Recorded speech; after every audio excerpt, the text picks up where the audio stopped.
তেখেত বহুত শক্তিশালী মানুহ দেই, এনেকুৱা এক্সপাৰ্ট মানে এনেকুৱা পানীত জঁপিয়াই যাব পৰা মুখ্যমন্ত্ৰী মই দেখাই নাই আগতে কেতিয়াও। এইটো বহুত ডাঙৰ কথা, এইটো মই একদম ক্ৰেডিট দিবই লাগিব। আৰু এইটো প্ৰথম ঘটনা ঘটিছে শিৱসাগৰত, গতিকে মোৰ কাৰণে এইটো এটা হিষ্ট্ৰী যে শিৱসাগৰৰ বানপানীৰ সময়ত অসমৰ মুখ্যমন্ত্ৰীয়ে কঁকাললৈকে পানী পৰা অৱস্থাত খোজকাঢ়ি গুচি গৈছে। এখন অসমৰ দ্বিতীয় মানে পুৰণি মহিলা শিক্ষানুষ্ঠান, নাৰী শিক্ষানুষ্ঠান, তাত গৈ তেখেতে নিজে ক্লাছৰুমৰ ভিতৰত গৈ চাইছিল। এইটো ডাঙৰ কথা। আৰু গাৰ্লছ কলেজৰ এই যিটো হোষ্টেল, এই হোষ্টেলটো মই কৈছোঁ যে আপুনি বনাই দিবই লাগিব।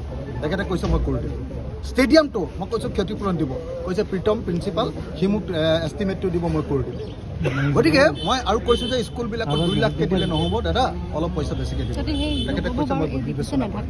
মই কৈছোঁ নামঘৰবিলাকৰ 1.5 লাখ নহ'ব, 3 লাখ টকা কৰক, কৈছে বিবেচনা কৰে।